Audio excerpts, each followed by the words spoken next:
Well, I think if you want a deeper philosophical way of looking at it, I thought about it today. Seriously. I guess if you want to get into the philosophy of it, it would probably have to be that we were not afraid to keep our art to ourselves, and then maybe that's what broke us up as a band.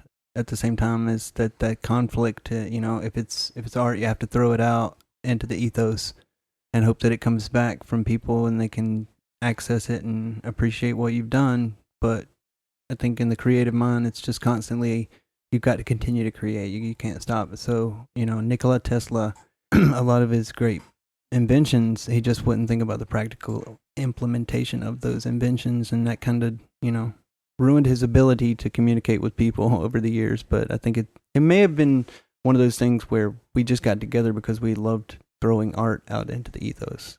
I don't know. I guess that was really... I'm so stoned right now. I can't believe how high I am. And there's the opening to the show.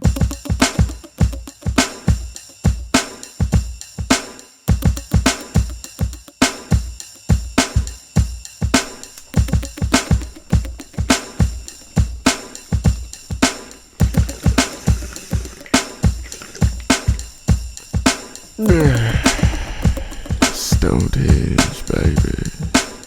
Hello, what's up, Stonehenge warriors all across the globe? Thank you for tuning in to another episode of the Stonehenge Show podcast. This is episode number 24, and I am Todd.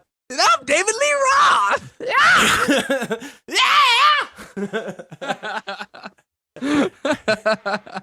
I'm Brandon Lee Roth. Brandon Lee Roth, I like that. Yeah.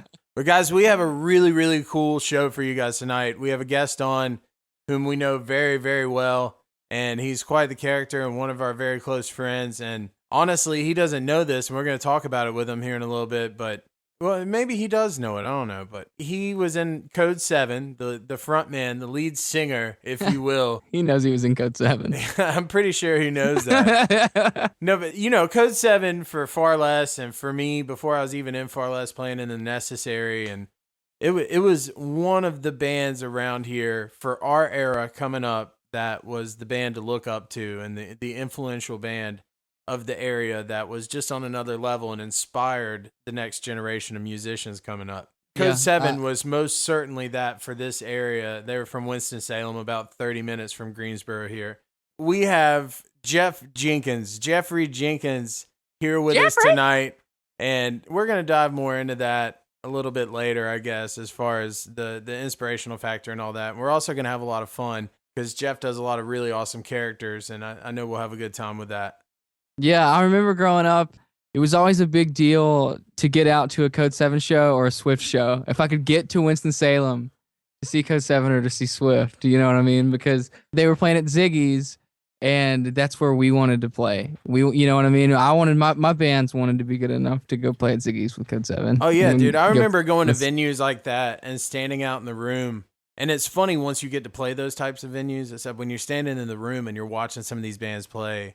I remember me as a drummer, I would just sit there and think, man, I want to fucking play a show here so bad. I want to hear my bass drum come out through the speakers and like shoot through people's chests and shit, man. That would be so awesome. I want people to fucking like lose their minds and like sing along and shit. You know what I mean? Like that feeling, man. Yeah. There's nothing like that. Yeah. Oh yeah. That's the ultimate high in life for a musician, I believe. And I believe even above all the dope. And I mean, the audience is the biggest believe you me, brother, I've met a lot of people out on that wicked road that like to do some dope. But there ain't no high like looking at a damn 18-year-old girl wearing a fucking shirt from your band singing every word like she would suck your dick if you drop it in her mouth right there on the stage. Like if you just walked over and put your balls right in her mouth, she'd just suckle on them, both of them. And keep singing, brother. It's like that. It's like that.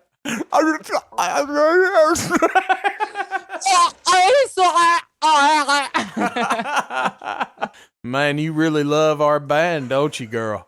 I'm gonna juggle my testes. You just sitting here licking my balls while I'm singing and nobody's noticing nothing.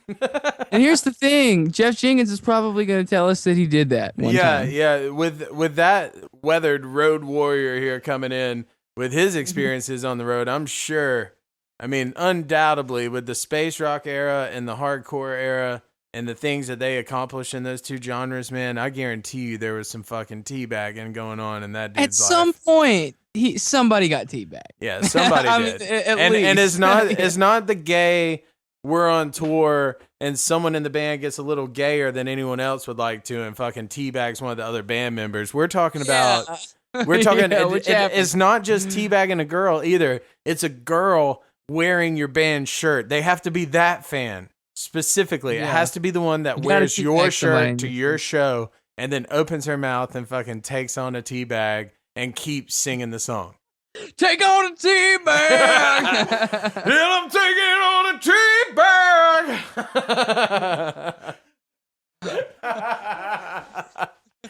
Yeah, I'm taking on a teabag. Honey, you're taking on a teabag. Honey, you're taking on a teabag. You gotta soften it. You gotta soften the blow. That's perfect. No, but honey goes really well in tea, so it makes perfect sense. Taking on a teabag.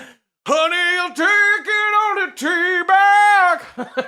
Baby, I'm gonna make you gag.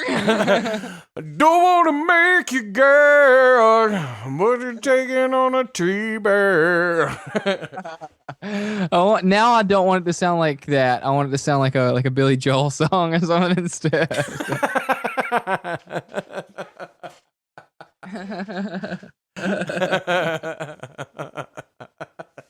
Billy Joel with his new hit single taking on a teabag.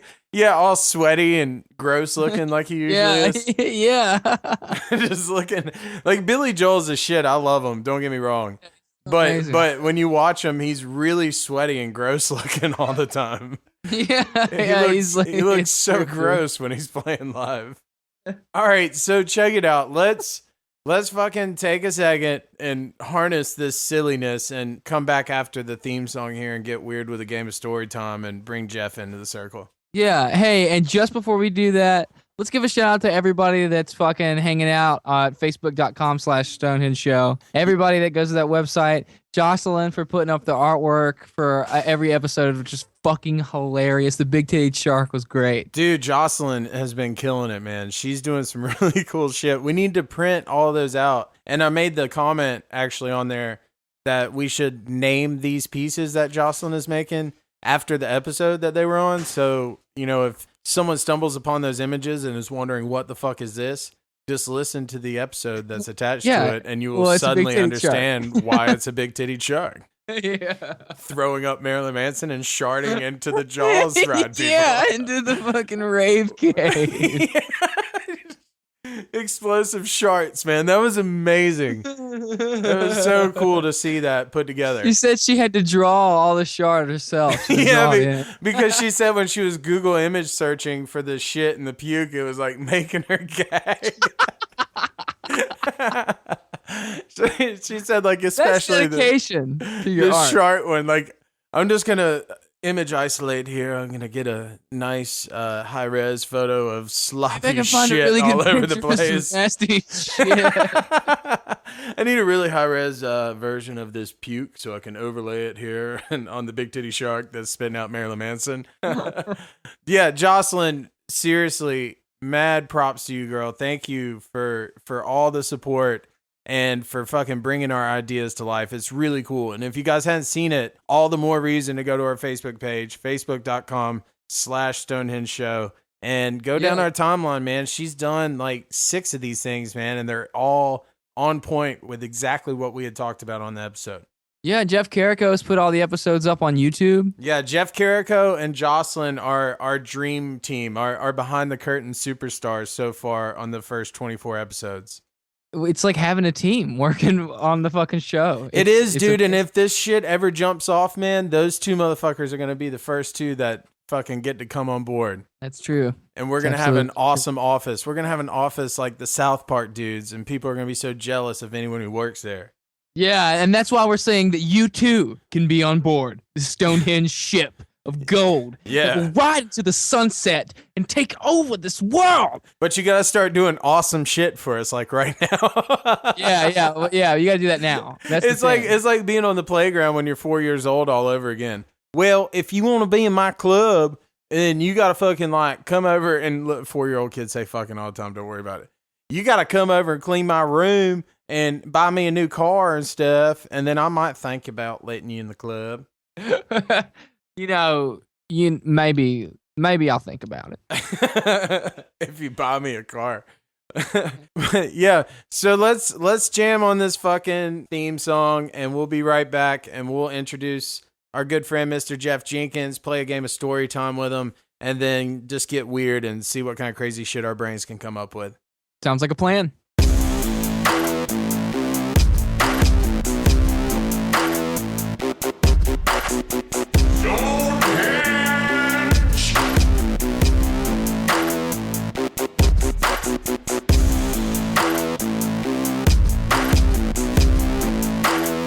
Stonedhenge, baby.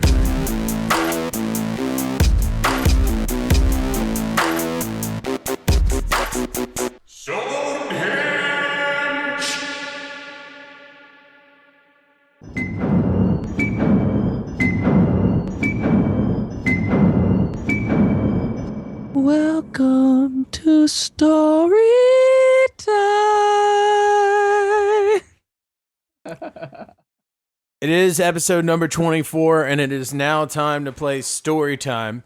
So we want to bring in to our studio and welcome to the Stonedhenge Show podcast our very good friend, lead singer of Codeseven, Mr. Jeffrey Jenkins. Hello.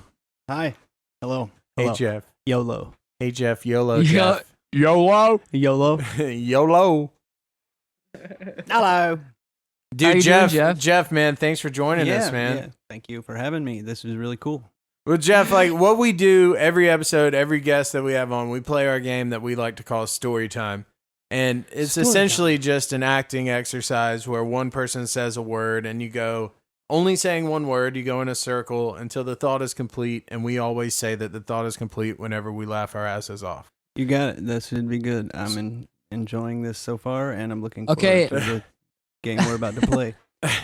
Well, also, I guess the other piece of history with this game now is the guest has to start the first one. So what we're going to do is you will say the first word, then it goes to Brandon, then to me. All right. Whenever you're ready, you fire away. So I can go. Amphitheater. Breaks. Laws. Bitumen. Dingle. Balls. Amphetamine. That was so weird. Yeah. Yeah. Amphitheater breaks, What is laws, Benjamin Dingle's balls. All right, so you're up, Brandon. It's your yeah, turn. Brandon, you start this one. Afterwards. We Chuckles. Afterward, we chuckles. Laughing. giggling. Stammered.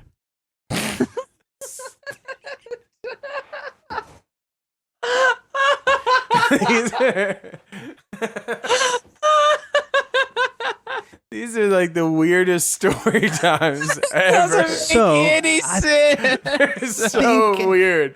They don't make any sense. Think I didn't really understand till just now how this game works. Okay, let's can we try once again? I think I know how this Dude, works what now. was that? What was that? Stammered. Okay. All right. What was that? That last one from beginning to end. What was it? Afterwards, we giggles, laughing. No, afterwards, we chuckles, laughing, giggles, stammered. Afterwards, awesome. we chuckles, laughing, giggles, stammered. I want another go. I want to do It's this. like, no, we do it once. We're definitely gonna do some more. It's Is funny. it just like you do it once? It sounds like I like abstract. it. I like it for icebreaker. It's like It's a really good icebreaker. Yeah, we Okay. think it's like the best one. That last one Can- is can- like can- a passage of urban street poetry. Can- Afterwards, can it be- we chuckles, can- laughing, giggles, stammered. Is it possible? Afterwards, we chuckles, laughing, giggles, stammer. Afterwards, we chuckles, laughing, giggling, stammered. I think I want another go at this. I just got to know. You got Is it, dude. One word. I'm Is it one starting. word? I'm starting this one. Is it one word or can it be a pronoun? As in, We're a all proper- working No, towards. it's just we're all one working word, towards and we're a trying to story. form one singular word. We're trying to form a sentence or a thought, All right, but you got can it. only say one word. Sometimes we like to create like weird like rhymes and limericks or anything you can think of. But yeah, some kind of sentence. I'm gonna start the next one. Yeah, let's do it. You Flunked. Middle. school. College. You flunked middle school, college. This works good. This works good for getting you guys on a roll. Todd, You flunked middle school, college. okay. Let me tell you how stupid you are, boy. You ain't shit. You flunked middle school, college, son. We tell you something. You might think your dad is dumb because he flunked middle school, college. But I bring home a paycheck every week. And I feed you and your mama. I buy them corn pops, boy. Don't you forget it. I want you to start this again, Todd. I really do. I like this. You're up again. It's your Cherokee. Dude, we started one with Josh King where I said Cherokee for the first word. No shit. Randomly. Random as fuck that you said that. Are you kidding? People, But we're gonna do a different Okay, one, and I'm okay, gonna tell okay. you what that one ended up being. you start with another word. Okay, me starting with another word? Yeah. Okay. Jiggle. Me. Until Schmegma. Releases. from Gaunty. Backsides. into Schweppervescence. what the fuck is Schroeffervescence? What does that mean? I don't know what that is. I don't even know what that is either. Schweppervescence. I think that was like that was that band with like that singer with the black hair, the girl. It's the Right? Jewish Evanescence. Schweppervescence.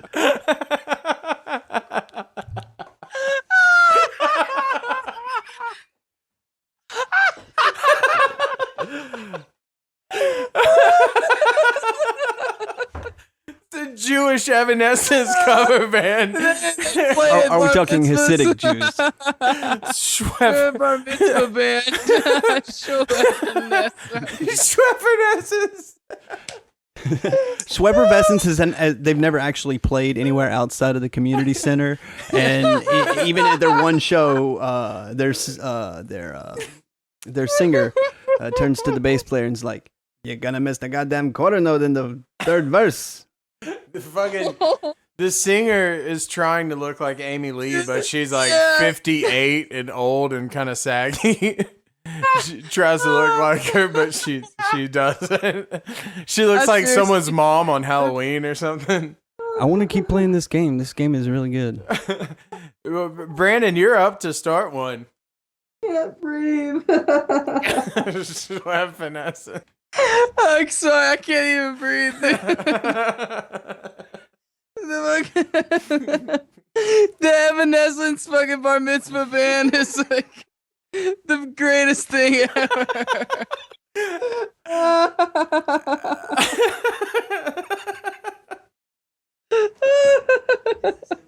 Yeah.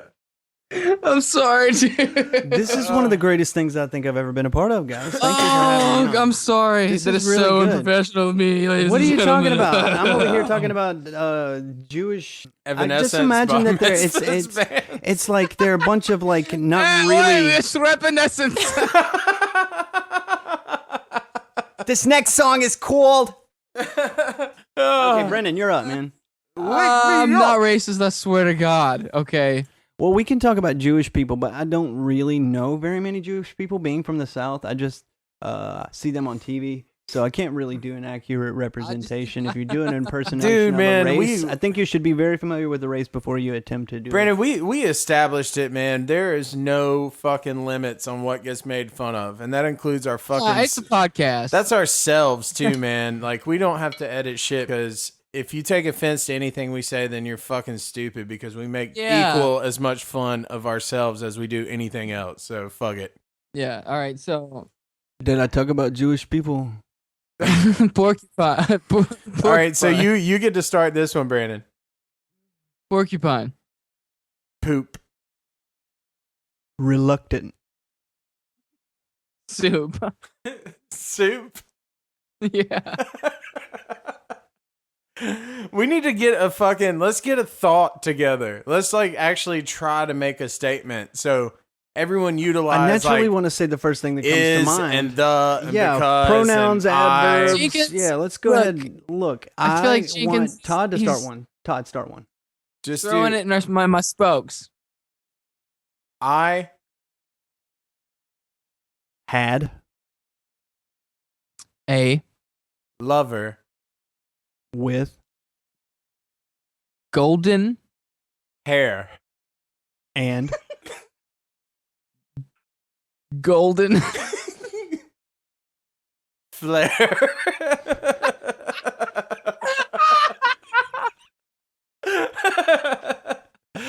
Dude, I always end up like I'm catching the rhyming bug now. I didn't used to do that.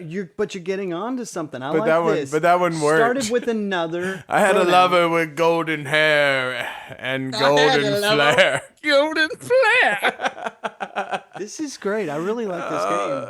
Let's do. This It's may- Shakespearean this- in nature. It's a sonnet. Oh man, A limerick. Jenkins, you want to start one more before we Yeah, move sure. on? Okay. Turbulent. Forces. Can Flabbergast. My. torches. That was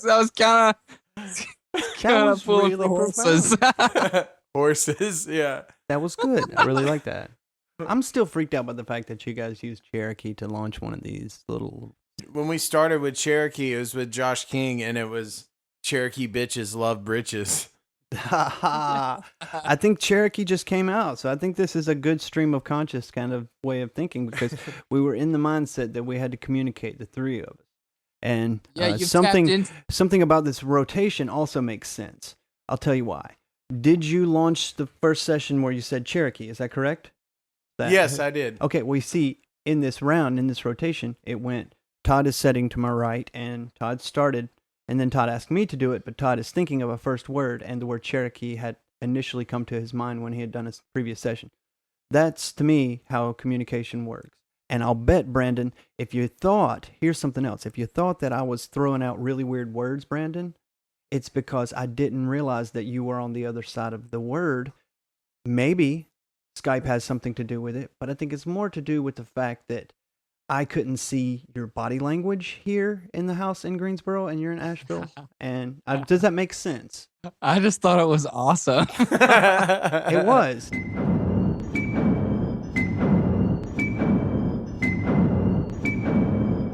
Hey, Brandon. Hey. So check Hey. this out, dude. It's the 24th episode of the show, and only one sound comes to mind.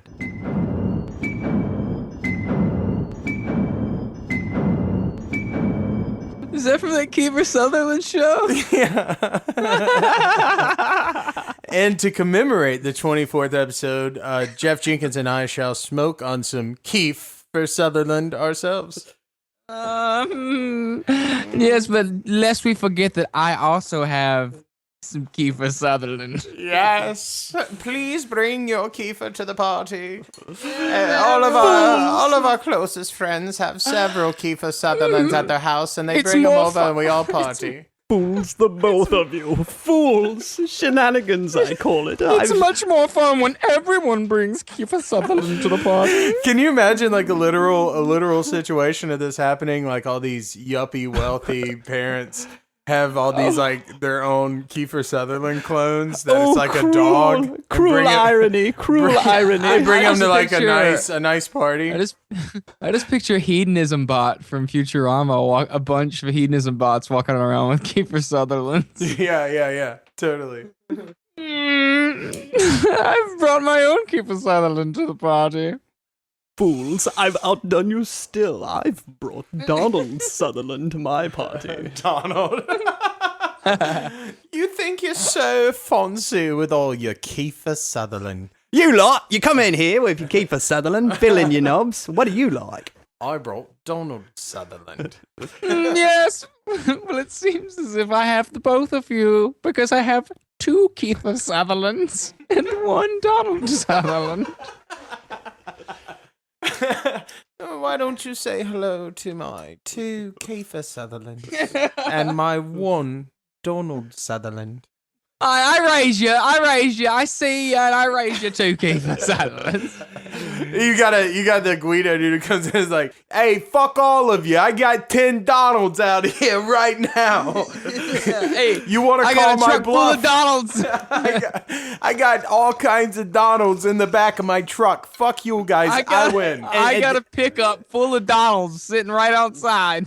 At this point, I guess it's appropriate to mention that yes, we do have Kiefer Sutherland here with us, and his father Donald Sutherland as well. But what you might not know is tonight's musical guest is Sugarland, country music extraordinaires. Are they the ones? Didn't they sing that? It's 12:15. I'm a little drunk and I need you now. And nobody knows. Yeah. No. Well, I actually started thinking about Kiefer Sutherland as Ace in Stand By Me. Yes. And I immediately got pissed off. And then I thought about Sugarland, and I get even more pissed off. But I was just thinking that I think I've only seen one thing that Kiefer Sutherland's ever been in, and it's The Lost Boys. Was he in that, or have I just never seen Yeah, anything? he Kiefer totally Sutherland was. He has was a ever- vampire in the Lost Boys, dude. Yeah. Okay. Yeah. So because, dude, I've never seen 24. Never seen an episode of 24. My dad used I to don't watch think that shit, dude. It pissed me off all Dude, the time, I've man. heard it was awesome. Yeah, everybody likes it except I don't think I could ever fucking like it simply because of the one thing that I think is the biggest crock of bullshit with that show is that he has all these world disasters and like each season is 24 episodes, each an hour out of the day, you know.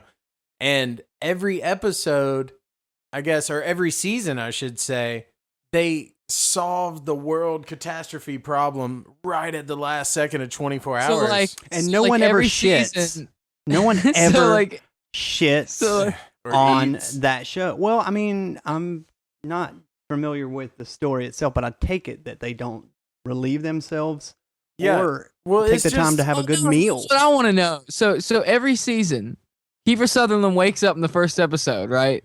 Yeah, Alarm goes off, and like you have 24 hours to solve he has this. 24 hours to like complete like a fucking year's worth of TV in a day. Yeah, and it Crazy always comes down to like the last second, man. The last episode. It's like Like, my these God. all these world catastrophes are solved in exactly 24 hours. It's like, and no one stops to think, well, that's really goddamn coincidental there. You cannot we've get the solved Prime Minister of we've Malaysia saved on the phone in fucking 2 seconds. We're all gonna die. we've saved the world 5 times from apocalyptic activity in exactly 24 hours. That's fucking crazy. You know, man. you know why that show got canceled? I heard that the writers on the next season, one 24-hour period for him involved the first episode in which he wakes up, eats a Totino's party pizza, and washes his balls. And then, like Then gets the phone call watches- from the president. No. I actually just heard that the rest of the episodes that they drew up involved him watching Matlock around 3:00 and going to K&W cafeteria for dinner. Dude, Jeff. Dude,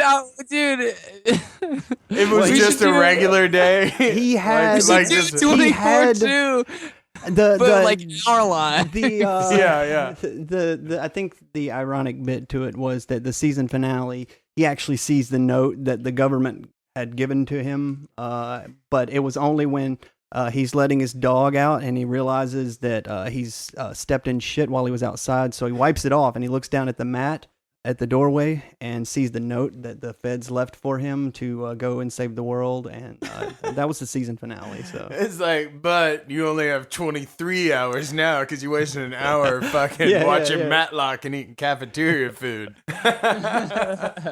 But in that last few moments, it's just him staring in the mirror at he's got this really bright fluorescent lamp in his bathroom mirror, and he's like noticing the imperfections on his face, and then he sees like a really gross scab that he never noticed before. And that's when they roll the credits. So I want to do an episode that's like one of my days off where I just get up and for a season people just watch me surf the fucking internet all day and smoke weed. Will there be any masturbation? dog out. The masturbation is implied. Masturbation is implied. It's just implied. Yeah, 4 It's- times. Yeah, I mean, it's okay. Well, in those instances where it's masturbation, you simply see the a really close up camera of the cursor falling around the screen, and keywords like cocksucker and like DP anal teens, like, and then it cuts back to like the real stuff, and it just does that, there's like a little 2-second cut there. Or every There's a couple texts here and there and me like getting anxiety because one of them's from like my boss or something. yeah. The music's just like dun dun dun dun, and I'm just like, oh, no biggie. I don't know what you put into my glass, but it sure makes me feel. Yeah, it sure makes me feel. Standing in a field of green and yellow, spinning like a wheel from the moment we said hello. Soon as the day burns away and the dead hours form, with an evil storm, and the light escapes again. Fallout singing out, fallout coming down, fallout singing out. Oh, I can't say what it is and got me drinking, but I can say what it is and got me thinking. Gotta go, yeah, I'm leaving you. All right, guys. So our guest tonight, like we said, a very good friend of ours, Mr. Jeff Jenkins, who was the vocalist for the band Codeseven. Like we said earlier, Codeseven was a band that, for our generation of musicians in this area, we definitely came up going to Codeseven shows and just watching them and thinking, "Holy shit!" And fortunately for me, and this is something interesting I want to talk about, anyways. But I had the opportunity almost 3 years ago now, which is kind of hard to believe. I got hit up. I had just registered for college, and I was about to go back to school. I was sinking into the student mindset very hard, like, let's go back and kick ass and work on this fucking degree. And out of the blue, I get a Facebook message from John Tuttle, who's the bassist for Codeseven. And it says, the subject of the email said, "Do you want to play some drums?" And, I click on it thinking like, what the fuck? And the message says, Matt doesn't think he wants to do this tour. And Matt Tuttle is John and James, the twins of Codeseven's little brother. He plays drums, of course. And they said, Matt doesn't think he wants to do this tour. Would you be interested in doing it? And I sent back a reply that said, yeah, I would love to. Who are you guys going out with? And they sent me back, oh, we're going on tour with Animals as Leaders, Dredge, and Circa Survive for about 2 months. And I was like, fuck. So I went through this thing, and this is where Brandon can vouch for this.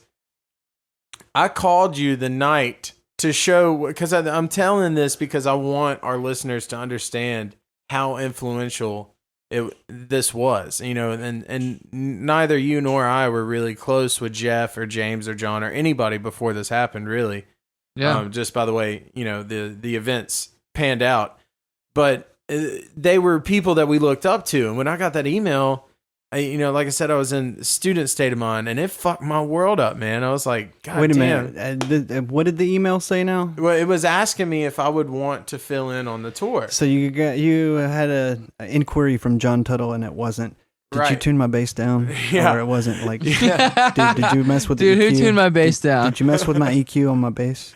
But I remember when I got that email, I talked to John on the phone later that day, and I'm just like, I pretty much have made up my mind. Yes, of course, we're not going to go to college this year because you have to do this tour.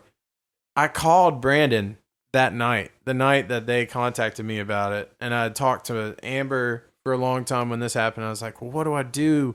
I've wanted to go on a tour like this my whole life. Well, that was a really interesting time for everybody. Yeah. Oh, yeah, absolutely. Do you remember what was happening? I was getting married at the same time. I'm preparing for this huge tour that will launch literally the day after I return from my honeymoon.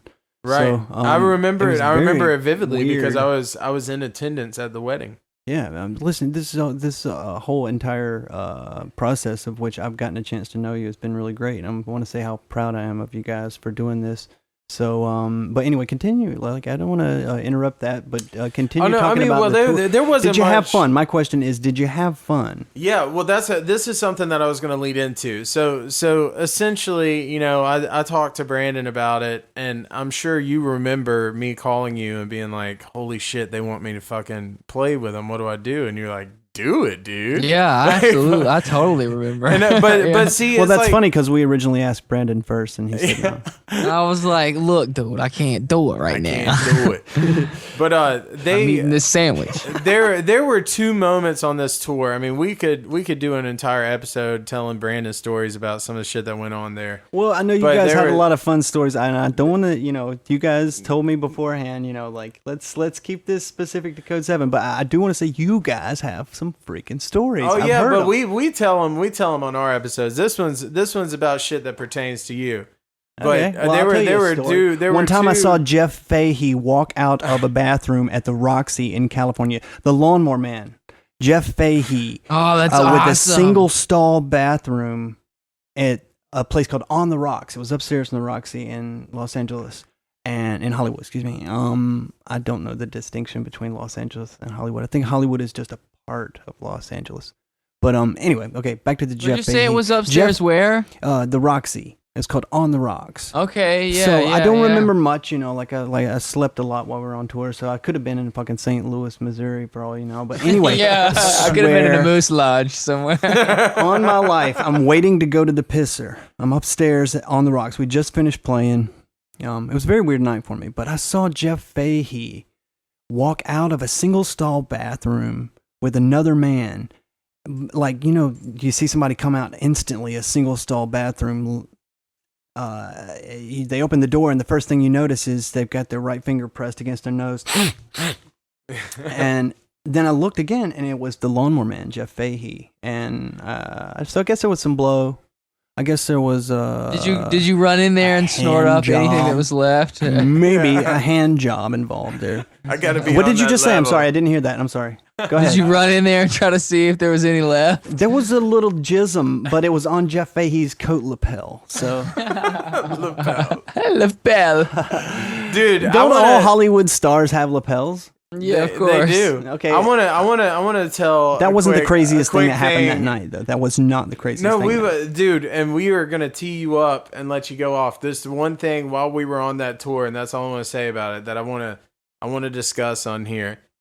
2 things, real quick, that are both really good stories. But the second night of tour, we played in Asbury Park in New Jersey, at this place called the Stone Pony, which was apparently Bruce Springsteen's old stomping grounds. Stone Pony. Well, dude, you would have loved my character that night. I was walking around with the animals as leaders guys all night, and I was just going, hey, come on down to the Stone Pony. We got Stone Pony sweatshirts, Stone Pony denim jackets. We got Stone Pony headbands, Stone Pony. Like, I was just like, Stone Pony belt buckles. yeah, going through everything. But what's Let me see your pass. Let me see your pass. It doesn't say Stone Pony.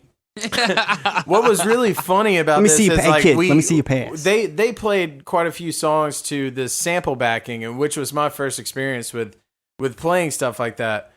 But it had a click track, I guess, essentially in my left ear, and then I had all the samples coming out of the right. And one of the samples, I had to load it all up. It's like we didn't have the convenience of the iPod set up. It was just the way this thing worked. And one of the samples was from when they did their reunion show, and they were bringing Big Dave out on stage. They brought him out to the Fox NFL theme song, but with the Carolina Panthers growl in front of it. So it's like this one sample was like, wow, wow, wow. Are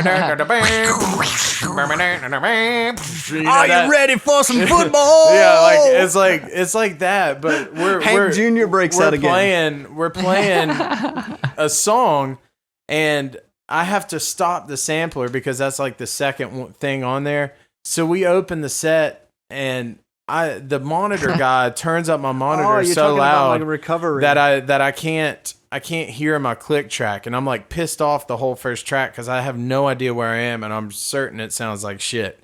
And I finally get the dude's attention to turn down my monitor.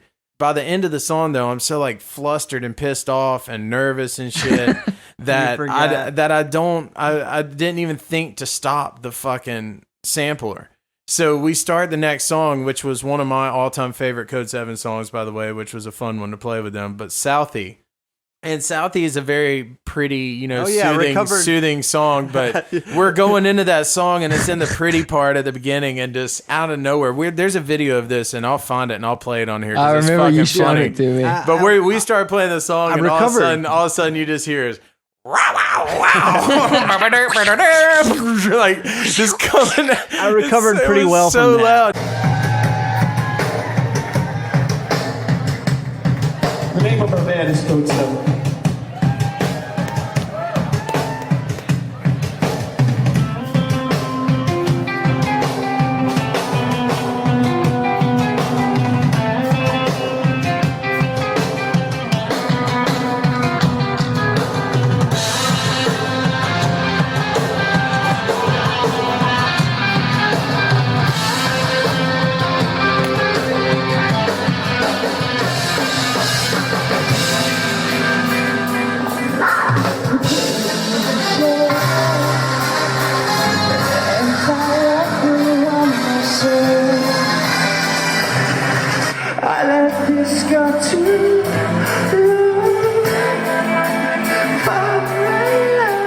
Yeah, and Jenkins, without skipping a beat, just like does this like spin move back to the sampler and just reaches in and turns it off. I gotta comes add back something there, Todd. Like nothing happened. I gotta add something there. That was not the craziest recovery that I've ever made. I want to tell Brandon this story. One time we were playing a really, really big show. We'd been asked to do this tour at the last minute, and it was only a handful of shows, and it was in the Midwest somewhere. Omaha, Nebraska is where this happened, but 11. weird. Omaha, Nebraska. We talked about that earlier. Yeah. Okay, so listen, this show is a big show, and it's with a big band, I guess. Who is At it? Who's the band? I'll just say that it's... Who's the band, Jeff? It's the Deftones. And, Oh, God. I don't know if they're big. So. Yeah, they're definitely big. Okay, well, to us, they were big. But, you know, when we were starting, To us, they're the biggest Deftones, band the ever. Deftones were really big, so I always assumed that they were big. So this opportunity to play with these guys was really good. And we come out, and within the first bar, I think we started with the song Southie that night, within the first bar of Southie, I just remember doing nothing except flailing, I guess. Like I've been known to flail to our music to pass the time in between bars on the sampler. But the point is that I snapped my ankle. I know for a fact that I broke it, seriously injured it somehow or the other, but continued. I guess I sprained it. I don't know. You can't tell if you've broken a bone, but if it hurts for months afterwards, you can assume that you probably broke it. and it hurt for months afterwards. But I recovered, and you have to understand, for that little bit of time that it took me to make it through those few shows and not hobble, I thought I recovered really well. You know what I mean? Like when And you said, you were telling me earlier when you were mentioning this story, if I'm correct here, this was the biggest show that Codeseven had played to date. So you were probably, but vocally, you were likely most amped for this show. Vocally, I guess I made a deal with the cosmos at that very moment, and I said, "Allow me to sing like a." And you nailed it, huh? Oh my God! It was some of the greatest. Yeah, dude. And there were a lot of fans there, but at the time, I guess they were Deftones fans. So when you are looking at other bands and you're a kid and you come to a show and you just can't wait till the big band comes out, you could see anything and be left with this oblivious opinion about it. And then later on in life, maybe you find out, oh yeah, these are the guys that I saw playing with such and such back in blah blah blah. You know what I mean? Yeah. So if you come around and see those bands that do come around and appreciate them, then almost automatically you're inclined to approach the band member after the show's over. And I think that was the best part about all that, is that I met a lot of really great people when we were out there on the road. That is cool, man. And Totally. those interactions there's no amount of anything that can replace those kind of interactions that you meet with people who are like, hey, I just heard you guys for the first time tonight, and it was really great. Hey, let me just real quick say this second tour story, and then I want to get into Brandon and being able to talk about shit that you guys inspired us to do ultimately. One of the other favorite memories of that tour, which I just thought was awesome and wanted to kind of air it out, was on Halloween night. We played at the House of Blues in Dallas, Texas. And that House of Blues was fucking huge, man. And it was sold out. There were so many people there, and everyone's in costume. But we had no idea what we were going to be. So we go out to this thrift store in San Antonio. And we actually go to a Halloween store also. And we ultimately decide that we're going to learn how to cover Sabotage by the Beastie Boys and buy a bunch of retro-looking detectives' uniforms out of, a thrift store.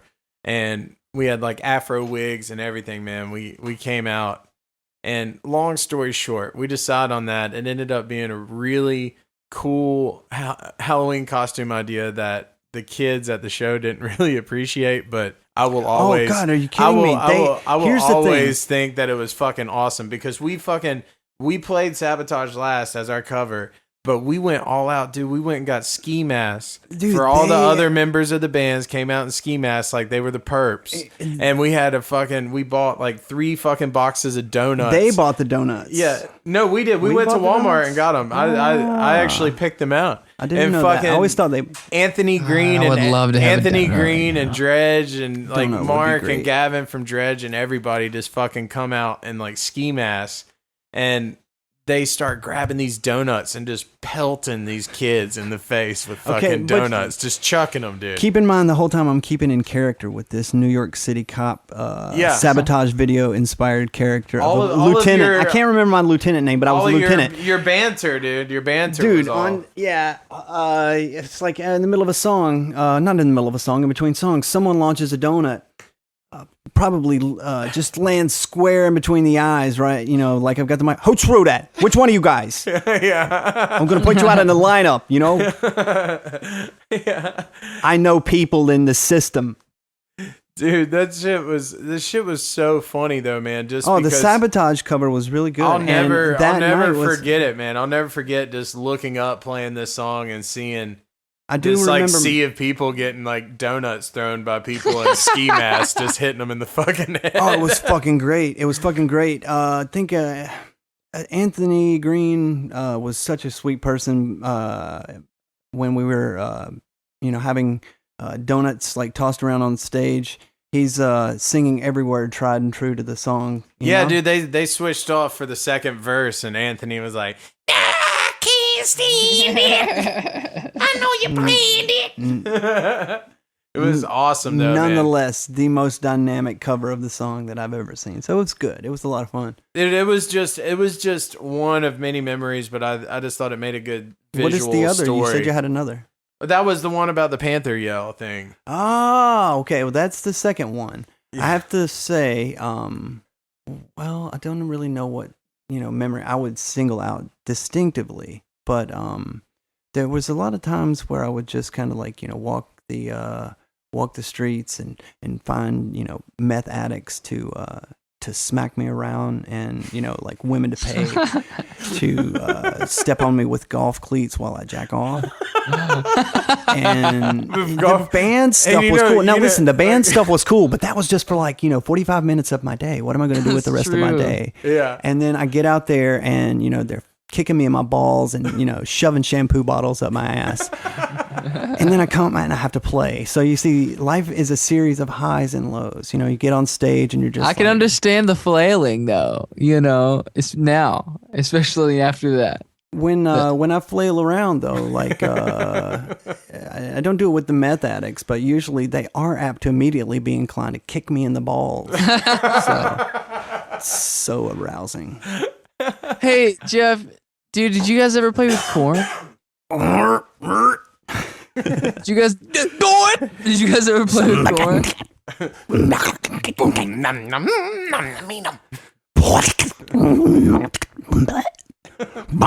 Does that mean yes and Korn or no? I guess that was a conglomerate of every butt rock, new metal, whatever you call that, rap, metal, country, bluegrass, Rap metal New country. They call it bluegrass, butt rock. new age. world They call music. it butt rock. Yeah, we just World call it, music. We just call it butt rock. But world music doesn't have the equivalent. World music. It doesn't have the equivalent of butt rock. Like, what is butt rock? World music has a butt rock. Fucking Yeah, no. worldly butt rock would be the term. Jimmy Cliff is worldly butt rock. His cover of "I Can See." Wait, no, not the song "I Can See Clearly" or whatever. That's not a cover. I guess that's the I original. bet Kenny G's done some like world music shit, right? He's the butt rock. John Tesh is definitely the world music's butt rock guy. He is. New age, adult, contemporary. They've got to have a butt rock too. And Yeah, that's what Everybody Codeseven does have a butt rock though. That's the thing. Codeseven. Every genre has a butt rock. If you had to describe Codeseven's music, I guess you could. Well, what I like to tell people is that it's world music, new age, adult, contemporary butt rock mixed I with like- jazz fusion and a little bit of blues. It's like if new metal had a butt rock.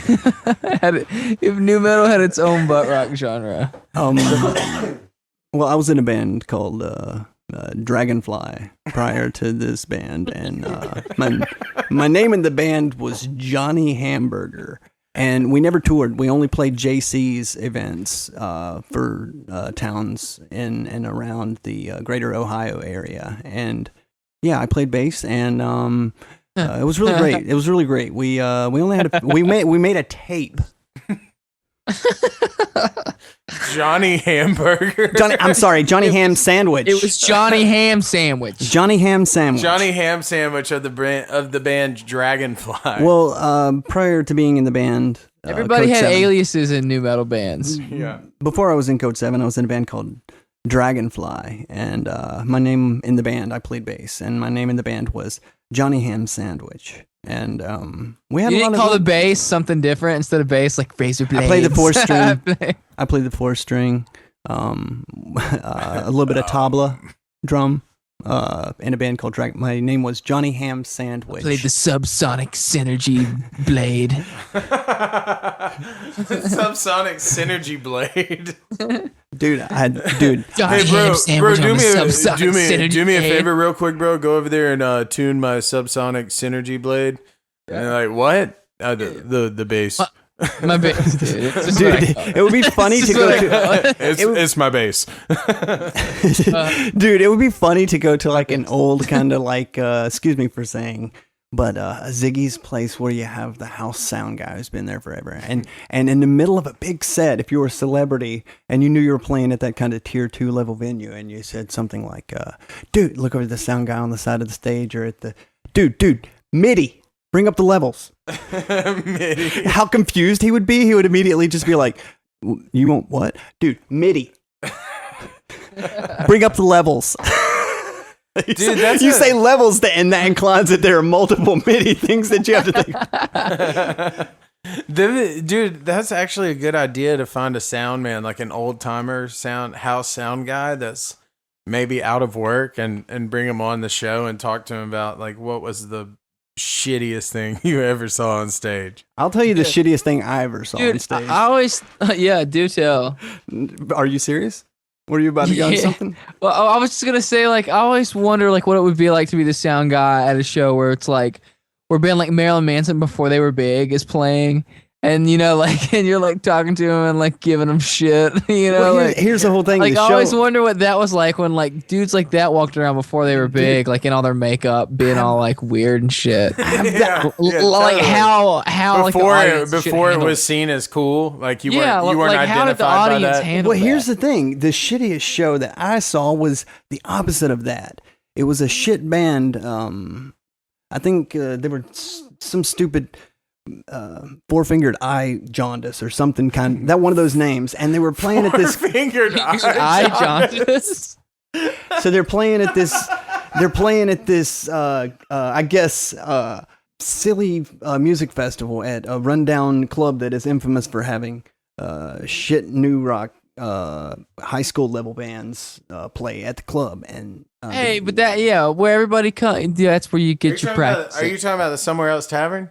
I didn't want to say it, but if I can Is say it the that on tavern? air, Yeah, dude, we can say whatever How did we you want. know? Again, the stream of consciousness. Because we all came up playing Yeah, shows all of there. us had to play the fucking tavern. Listen. Okay. It was I hot saw- as fuck in there. Let's start the story with the point of where I saw this band at the Somewhere Else Tavern, and they had a lot of fans, like a lot of their high school girl groupie fans, and they're all gathered around the stage, just like cooing.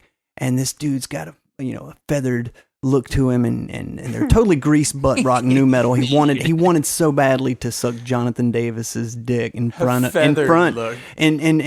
his girlfriend, just so she would want to join in too. And he was a freak like that. And he's on stage and he's cocky as the day is long. I swear he was so cocky.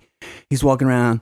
They had fans. You mean he has 24 hours of cocky? Oh God! On episode 24? Okay, dude. continue. He's walking around on stage and at this festival. Some probably had a name like Chaos Festival or something like that. So when it has a name like Chaos Festival, it should be implied that there are 50 or more bands playing in one afternoon between 6 and midnight. This kid's walking around on stage and he's like really cocky, and he has all of his girls cooing at his feet and fans blowing up and whistling tweeter feedback monitors in front of him. And he says into the microphone in between songs, the song stops playing, and he gets real close to the microphone, leans in with the light, because there was a light coming straight down in front of where it was a cheap, like maybe the kid could have reached up and touched the ceiling. But he looks right out at the audience under that light, and this very foreboding light. He's like, "Look at me, world. Haters. Y'all thought I wouldn't make it. Look at me now. They said it couldn't be done. This next song's called Fuck All Y'all Haters." That's awesome. So you actually went and saw 50 Cent? Wait, no, 50 Cent's new metal project that he had, Todd. because immediately they break into the Wait, Todd, tell Jeff what that dude said when we were at that Swift reunion. What that singer said. Oh yeah, I want to hear about this. At the Swift I think reunion? I heard about that. Brandon, Yeah, I think dude. Brandon's told One of me the this bands that story. was opening. Oh, Remember, dude. he was like, "This next song." Dude. We were fucking hanging out. We go to the Swift reunion show a little over a year ago, and this opening band is playing, and they're just fucking terrible butt rock new metal wannabe. This sounds like shit and looks like shit. It's just total shit. And the singer has on these fishnet stocking gloves that and come, a gauntlet, like a leather that come gauntlet. up to his like biceps, and he has his shirt off, and he's doing that fucking douchey new metal like I'm hurting sexy dance, to the I think Codeseven actually patented that. What you're talking about? I used to do that. I shit. believe it. Korn patented it. maybe. Yeah, but he's doing that shit or whatever, and long story short, he gets to towards the end of the set, I guess, he goes, "This next song is by a band called Stained. And if you don't like Stained, then and you better go outside and fucking shoot yourself." And it was the funniest, dude. I remember looking at you, and we were just like, "Oh my god!" We're like, did he really just say that about Stained? He was dead serious. There was Yeah, he no was like- novelty to that. It's like, look, I'm serious. You can fucking kill yourself if you don't like Stain. But you may, I guess he eventually will probably recover from that, similar to the way that I did with Asbury Park situation. I hope so. You man. don't realize that the world is watching. We need a dude. We need to get that singer on the show. No, I'm afraid, Find dude. that guy, get him on the show. That guy would probably want to fight you, man, over there. You know he would, dude. If he wants you to kill yourself, if Here's you don't what you like do. Stain, Here's what you do. Yeah, you that's get true. the moment he gets a hint of you being sarcastic, he's gonna be like, "What, man?" Yeah, Dude, he's here's pretty what you do. extreme. Here's what you do. You get the singer of that band in here on the podcast, wanna kill and Todd. tell him you're going to ask him a few questions. You get him in here, and you sit him down in the chair, and you say, "Look, did you lock the keys in the Suburban?"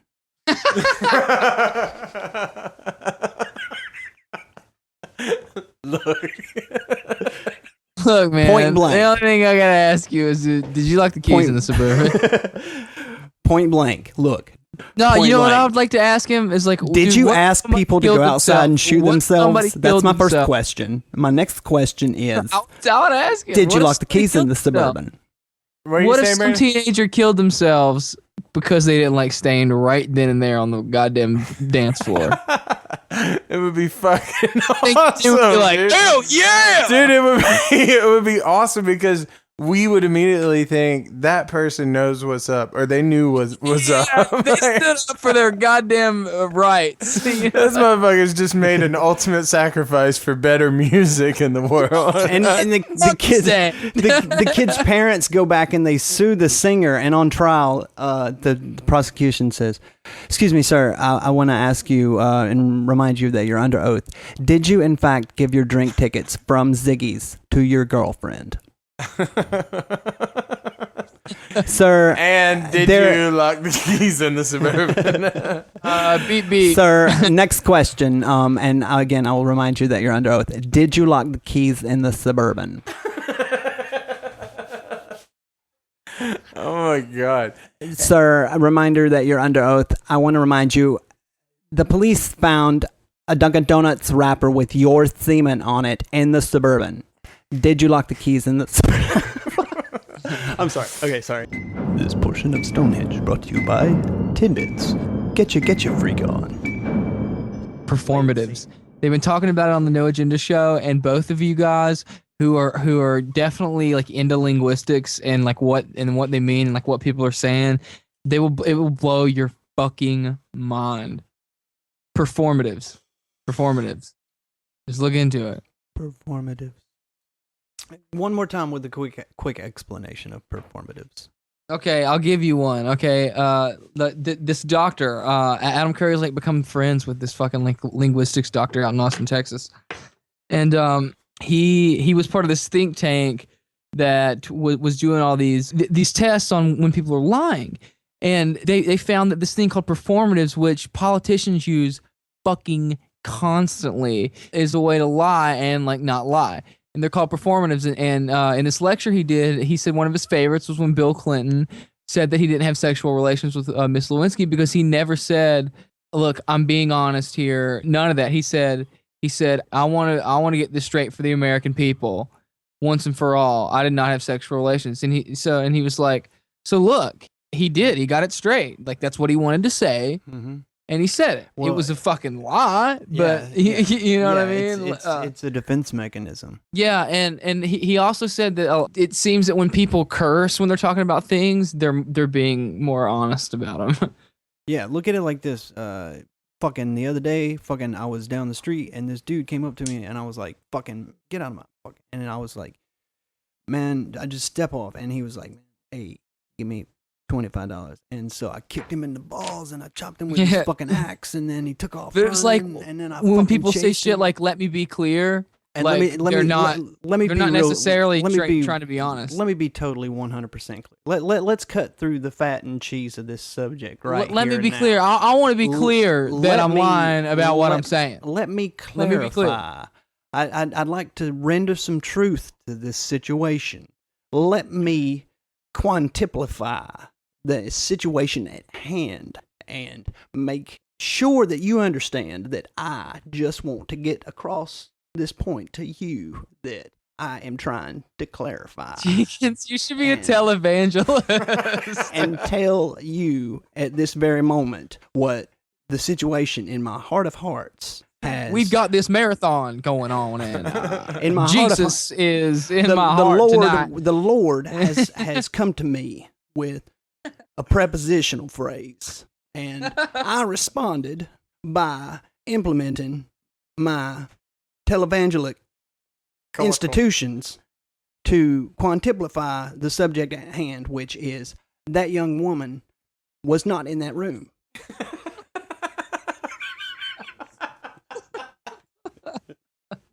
Dude, we have to have like an all-star episode where we get Jenkins and Dr. Anonymous on the same show together and let them have a chat.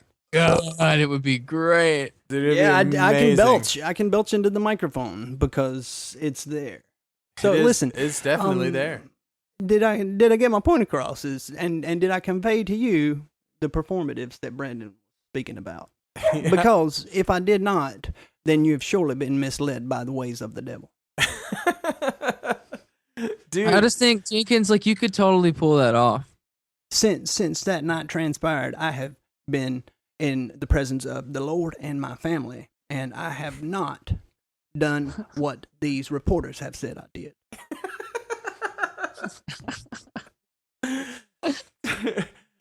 oh, The keys were locked in the Suburban.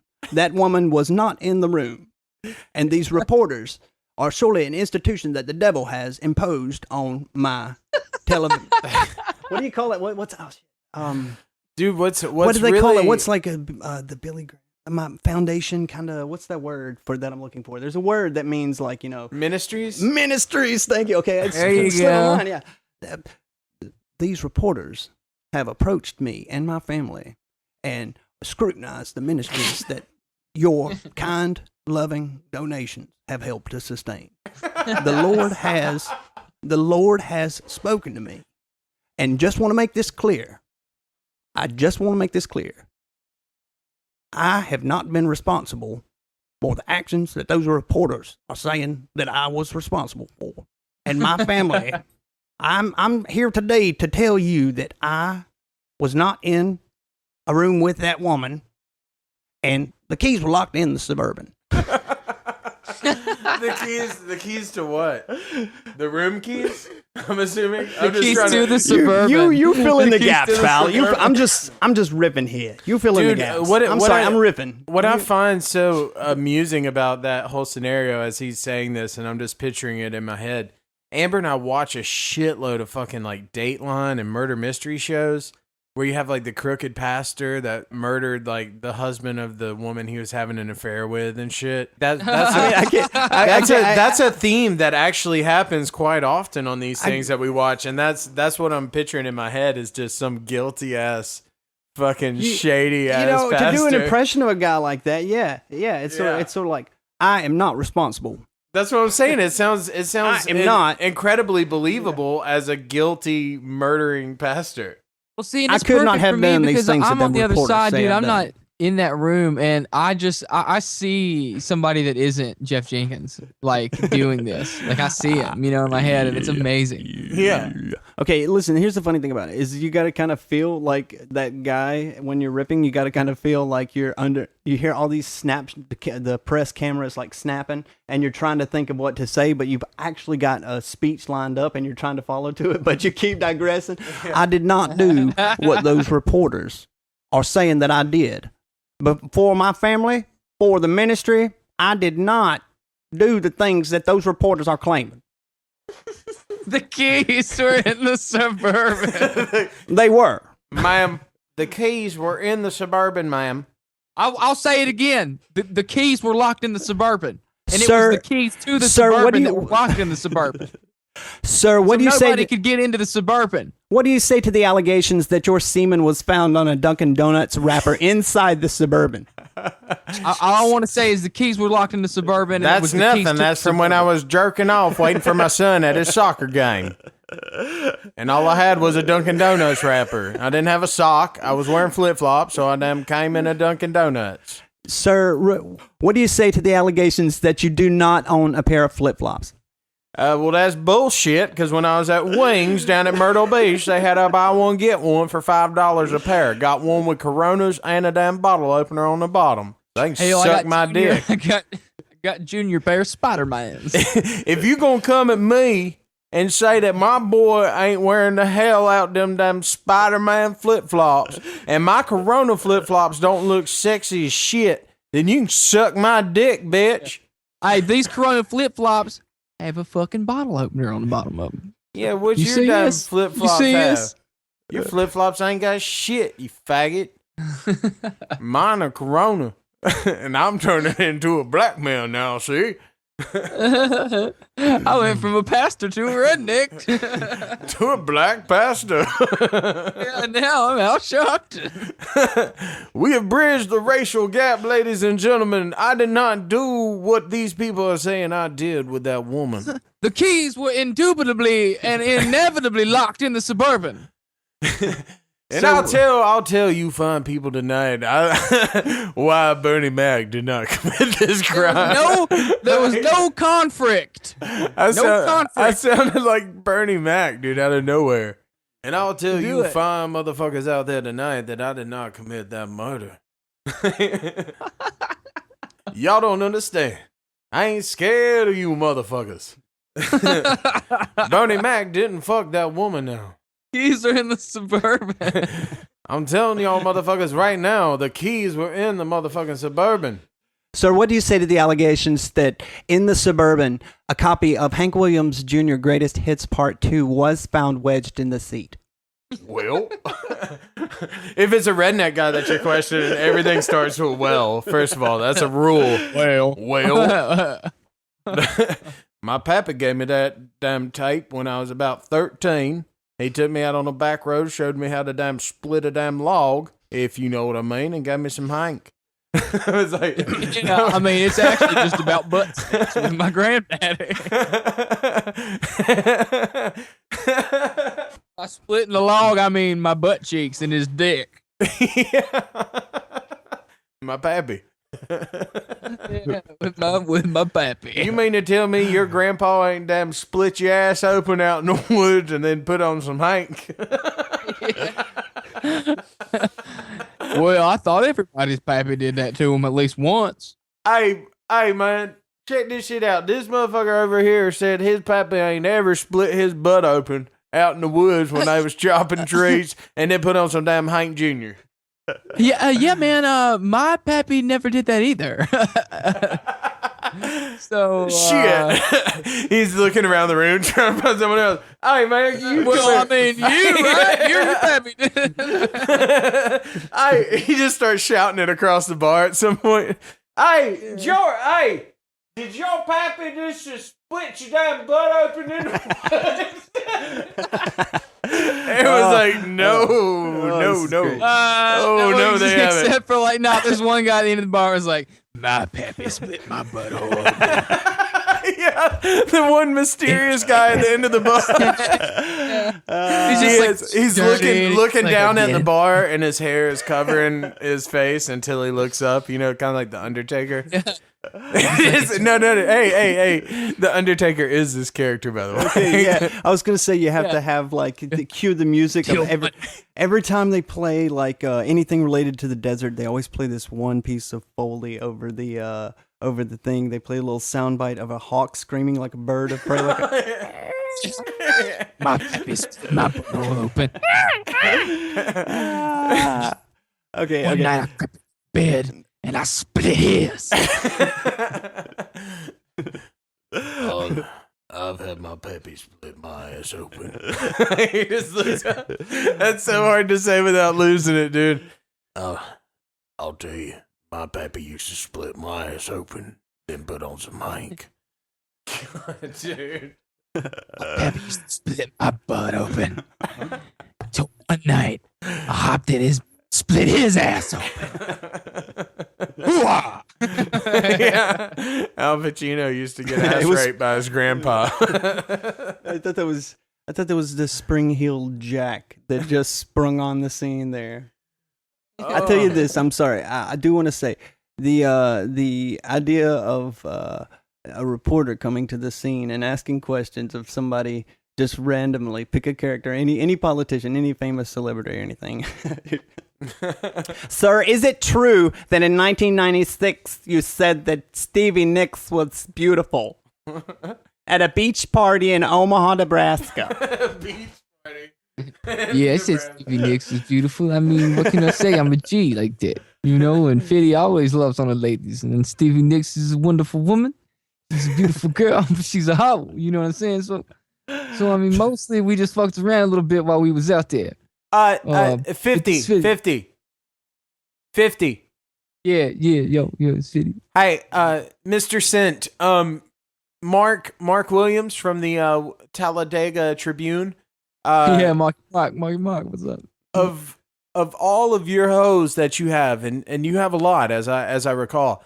Which one, if you had to narrow it down, which one's your favorite hoe? Well, I gotta say, I don't love no hoe. You know what I'm saying, Mark. So I don't have a favorite hoe. I fuck them, and that's it. You know what I'm saying? G Unit. You know, it's like you ever heard a song? It's my homeboy Nate Dogg is I got hoes. I got hoes. See that? That was my shit right there. That's what I feel like. You know what I'm saying? So, G Unit. You know, mostly I don't love hoes, so I don't have a favorite. G Unit, you know. Mark and my boy. G Unit. 50 Cent.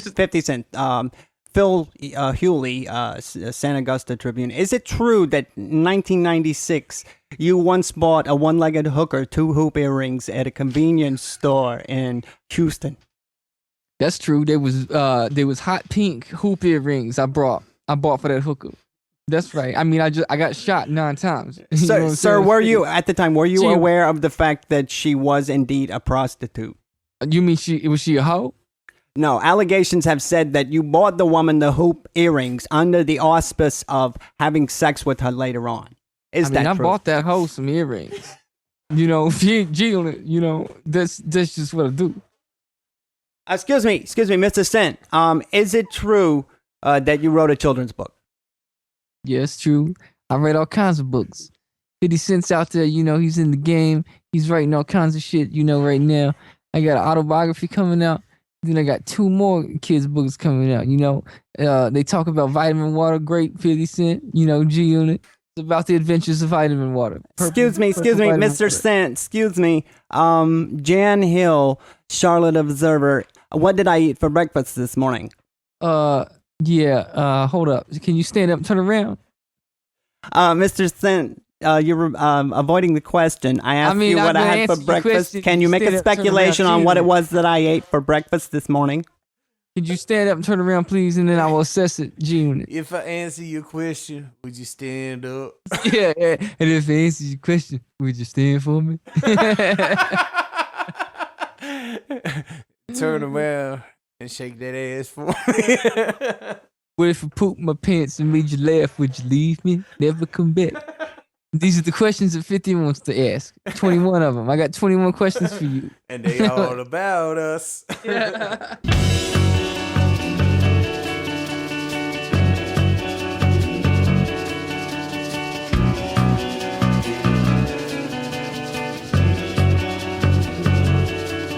When I drive off, you'll be in your swing.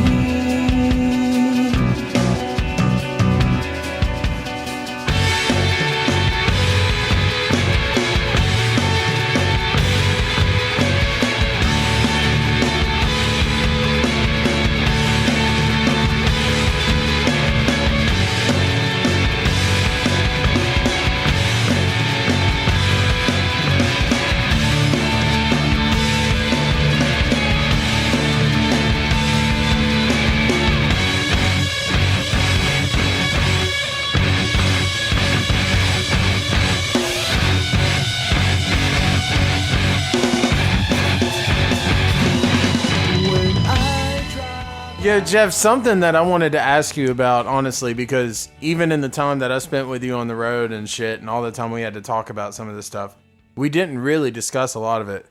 But if you were in a condensed story kind of mode, I guess, to kind of get into the details of how Codeseven got started and, you know, famously made the shift from aggressive hardcore to, you know, melodic space rock, dynamic space rock. I started working in a bookstore in 1995, and I worked with this kid, Matt. I worked with his girlfriend, and he told me about these kids that lived over near Parkland High School, and they were into the same kind of music that I was, and we made a connection immediately. They walked into the store, and I saw these guys. They looked the twins.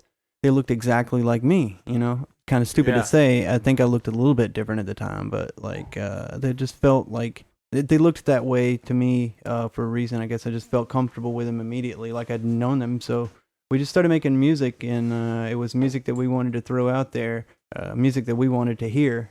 And our music changed over the years because that changed, and that dynamic, I guess, is ultimately what made that shift.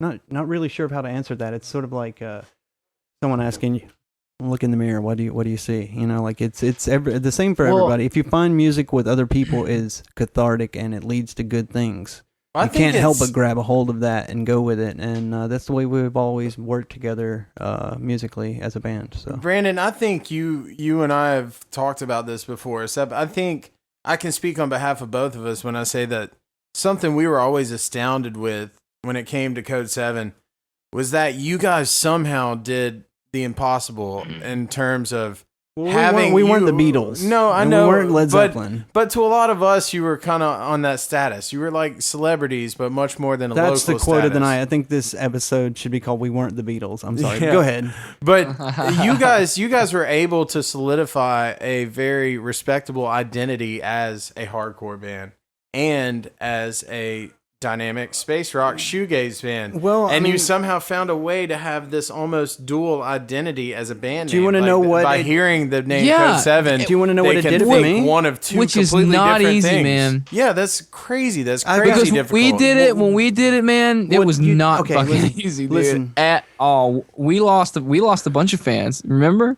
Yeah, but it was because of me. I always look. No, it was because we weren't screaming anymore. Yeah. Well, no, look, I looked at Far Less's evolution in very much a mirrored image of what happened with Codeseven.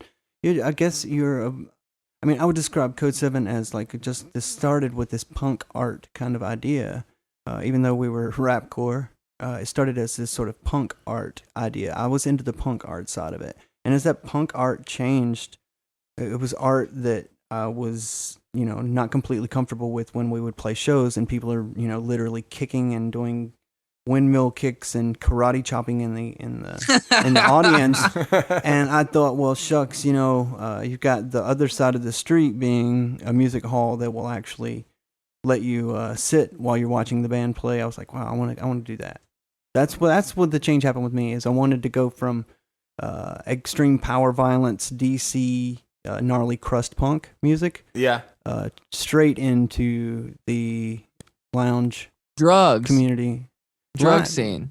Yeah, I call it lounge. Drug rock scene. Well, most you call it drug rock, I call it lounge. Shows that I hang out with, shows that I hang out with, shows that I hang out and go to, excuse me, are shows that I hang out with some shows. Some good shows. When I'm surfing that scene, there is usually someone walking around with a big pile of cocaine on a mirror and a big afro and this tight two-piece, and you just want to you just look at her and you're just like, oh my God, you chocolate. I always longed to be part of that kind of scene. Dude, that Nubian queen that's just walking around. And she's just like, "You want some blow, sugar?" You don't even know how much I want to do some blow with you right now. I also want to get those with my teeth and just pull them down real slow. I want to be 50 Cent. Dude, 50, you can join us. Let's get down on this. Dude, she is smoking. She's got a mountain of cocaine on that thing. Yeah, hoes know all about the coke. If the podcast listeners all hoes know about the coke. If the podcast listeners can't tell that I'm absolutely comfortable hanging out like with you guys, but I was a little bit preemptive about, the whole podcast thing. This is amazing material. And I think you guys are good. And I want to say, listen, but look, man. but like, Brandon, admit to the Okay. podcast listeners, we hang out anyway. Even though we haven't done it in a long time, we hang out anyway. Yeah, So when I this lived in is- Greensboro, you would come to my house all the fucking time, dude, and we would play music, and we would sit around and laugh. I would It was laugh. awesome. My gut hurts right now from the laughter that's happened tonight. So we got to do this on a regular basis. I agree, Keep the ball but on rolling. a I total didn't mean to serious hold the tip, show. Go I ahead. understand exactly where you're coming from, man. Like, I mean that. Like, I always I romanticized being part of like playing with drug bands and not like You the I straight guess- edge hardcore bands anymore. Well, you know what I mean? Like, Well, I think what I it's- took away it's from hard that to entire explain. what I took away from that entire tour was this mentality that Todd does an impression of the guy. Okay, do your impression of, you know what I'm talking about. Oh, the Angel? Do it. The one we do that one on here a lot too. We do the that's our band. We've made them into a band now. He's got a band. Yeah, Brandon, it's a Yeah. 2-man project with me and Brandon called Yeah. We're like our band. Yeah. Our band. I love it. I missed this. It's Our been too fucking long. band is called Yeah. yeah, that's right. And it's like anytime we're jamming, we're hanging around, and I'm playing for like 2 seconds, and then you know what? Yeah. Yeah. And then the other day, you brought in this new song and you were playing it. I was like, that is so dope. And you were like, yeah. And I then you- remember as soon as you started, you're playing on the hi-hats, right? You kicked in with the beat. I was just like, yeah. dude, what's his name? What's the singer's name of the band? I actually forgot the names of these I characters. can't remember we his came name. up. We came up with 2 names. On that tour, what was his name? Angel. His on name the was tour. Angel? Yeah, Gavin from Dredge named him Angel. That was the come on Hollywood. You know Listen. you fucking want it. Dude, do an impression of that guy walking up to me at the bar and being like, the guy walks up to me at the bar and he goes, "The guy from Sippy Sips here. He wants to do a record for us." Sippy sip. Say, I don't know, just do an impression of like some Look, super. totally The guy put from out a Yap Rock is sample here. on Sippy The guy Sip. from Yap Rock is here. Sippy Look, Sip records. the first Yeah record is totally gonna be released on Sippy Sip. A sippy sip. Yeah. Sippy Sippy sip. Sick. The guy. Sippy sick. What's another band that I guess Angel would play with? Or what's another band that would play with? When August Comes Burning, falling No, the nightly one- on the- the sky in the the one- evening of the death before every time that the death in the evening. The one I said in the Dredge video was October came falling Yes. on a skyline divided by hate. Yes, yes. I love playing with October Came Falling on a Skyline Divided. Hate. The thing is, their Dude, name that- takes up too much space on the flyer. So yeah. So yeah. So That was the character we were talking about. It's like this next song is a song that we wrote when we lost something very special to us, and it's called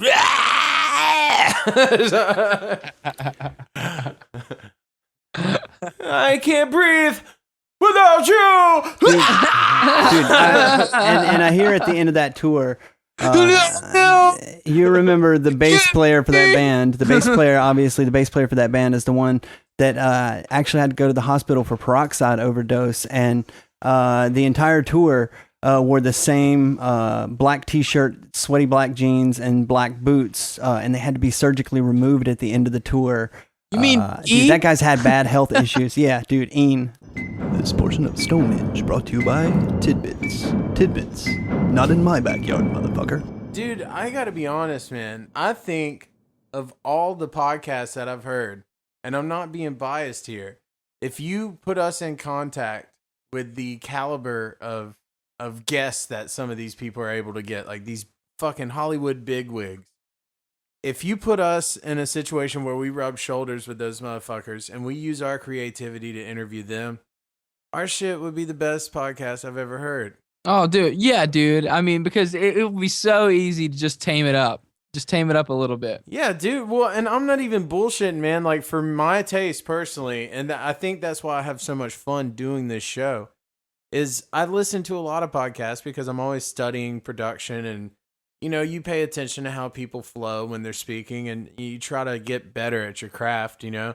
And I listen to a lot of them, but I don't enjoy any of them half as much as I love fucking listening back to our episodes in my car. I do too. While I'm riding up the highway, I love listening to our episodes, man, because it's like it happens very quickly. We never have any kind of agenda.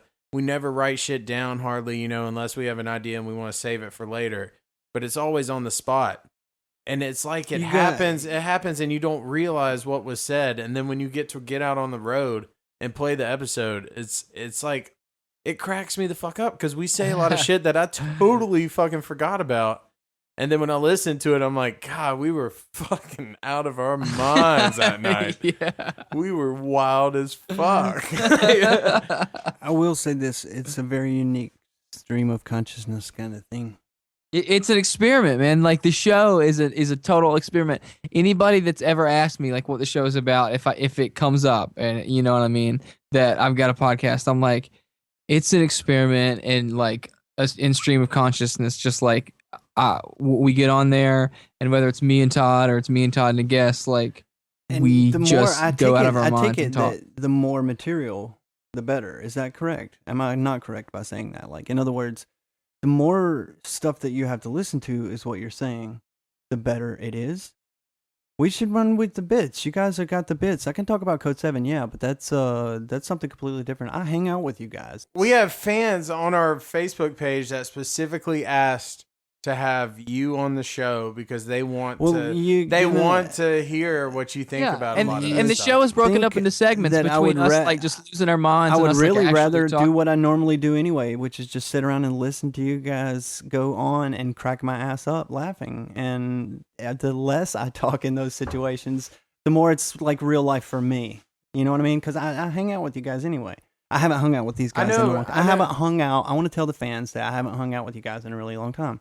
And this is a great opportunity for me. So you guys are like my. I moved guys. away like 6 months ago. I have seriously hurt my abdomen with laughter on multiple, dozens and dozens and dozens and dozens of times in my life. In just the presence of you two dudes. Stonehenge is pretty amazing that this phenomenon, this laughter extravaganza can exist. I just don't. I mean, I'm not trying to be downplaying myself, but I've always looked at you guys as better of what I like to do, which is just sit back and laugh at the class clown, and you guys are totally the class clowns. I would say Yeah, that's as a matter of fact. we're now, nonstop. Now that I class see this in clowns. action, know that that's going to be great.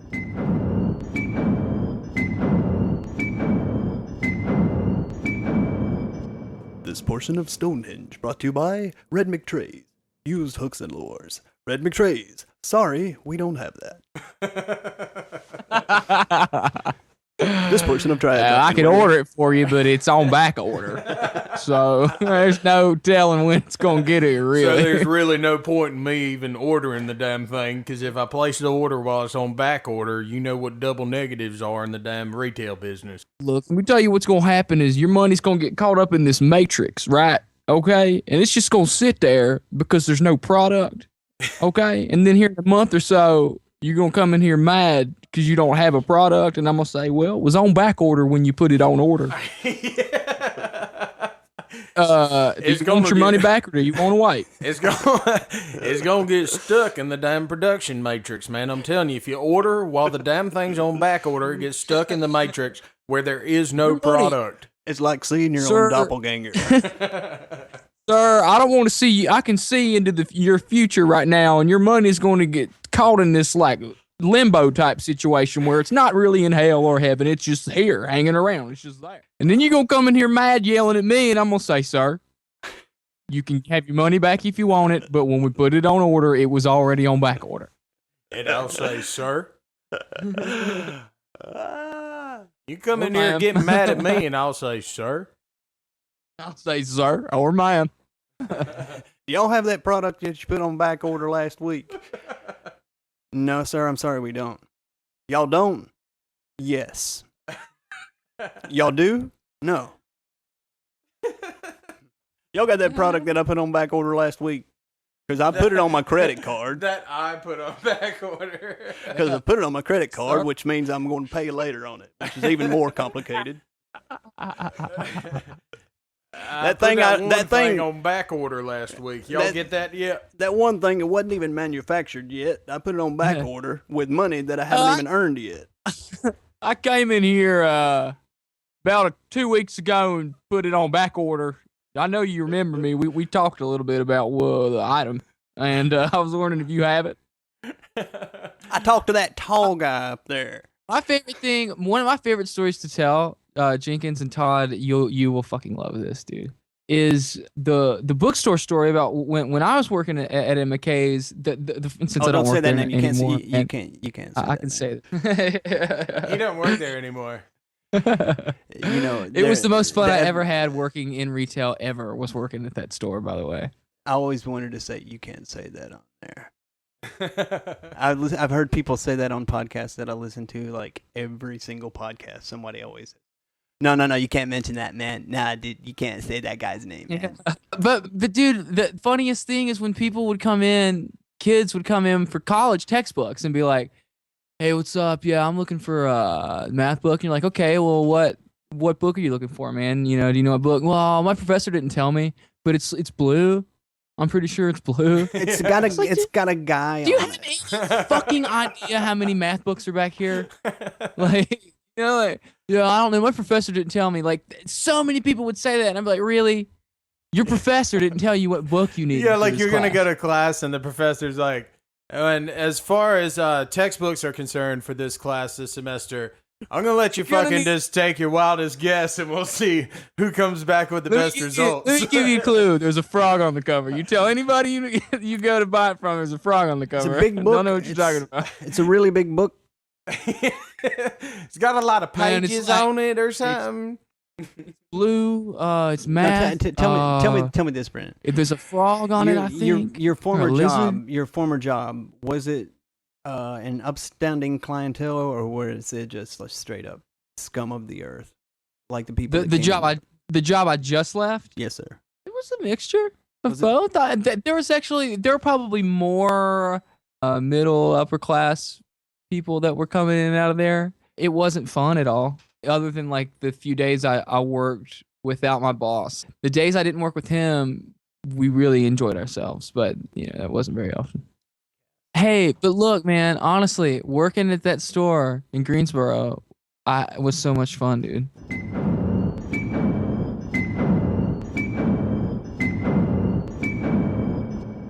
Dude, Jeff, I love you, dude. Dude, I love you, dude. Look, come here. Joey, he's fucking. Dude, hey, dude, I Joey, fucking love you, dude. Hey, yo, Brandon, come in close. Hey, Brandon, come in close. Look, Joey's a good drummer, dude. Joey is a good drummer, but he's not fucking CBGB's good, dude. You are my man. All right. Dude, listen, if he plays with Joey us out of the band, it'll be a fucking wreck. I want Joey out of the band, and I want you as a drummer.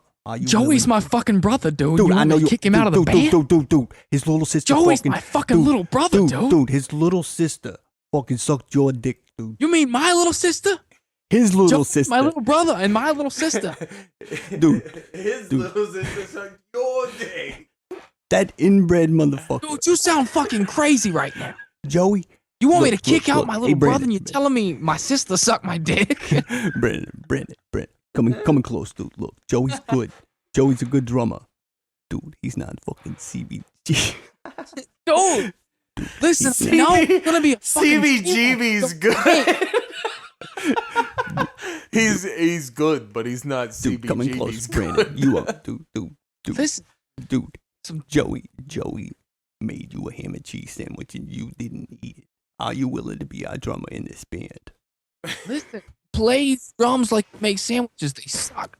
Dude, Joey, he fucking stands on stage and fucking dismantles the drum hardware while we're playing a fucking song. I want Just you up takes there on the stage part. blasting it out when we go through our covers of fucking Do You Wanna Rock Me?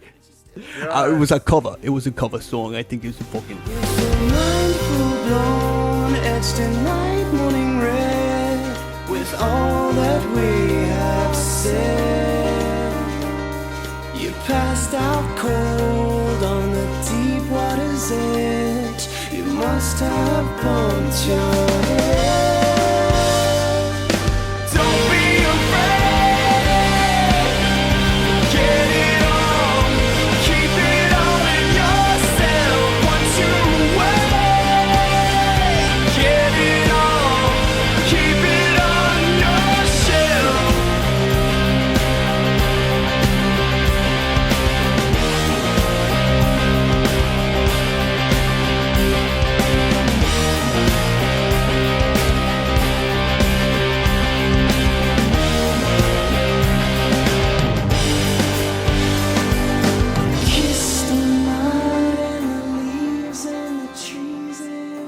All right, so as always, everybody, thank you so much for checking us out again this week. We truly appreciate it on the 24th episode of the Stonedhenge Show podcast. And we want to send a very, very special thank you and I guess an apology at the same time that we didn't get to touch on more, but we can't help it, man. We connect on that level and we get crazy as hell when we're with Mr. Jenkins. A big, big thank you to Jeff Jenkins for taking his time to come chat with us and have some fun and see where we can take it. So thank you very much, buddy, for coming on the show. We had a blast. Yeah, thank you for having me. I really appreciate it. Yeah, it's great, dude. It does mean a lot having you on the show, Jeff. Just because, well, for one, because I haven't seen you in a few months. I got to give you a hug maybe like a month. Actually, We'll give each other a like digital a month hug. ago. Dude, let's give each other a digital hug right there. Okay, Right, bam. dude, that felt, thanks, man. I was broing down. I actually gave you a little pat with that one if you didn't notice it. Dude, we had Naveen on one of the first episodes of the podcast. He was apparently going to be working on an emoticon dap, so you could send it through a text message and digitally dap each other up. There you go. I mean, it's totally So possible nice- to connect nice on those tie-in. levels. Very nice. It's nice like you guys, but don't forget, listen, I know you're big and you're grown up and you're doing your own thing, but don't be afraid to write me and call me sometimes, like you can send a letter or, at least just let me know that you're here. Hey, what was the name of the Jewish Evanescence bar mitzvah band? Schweppervescence. Schweppervescence is an actual word.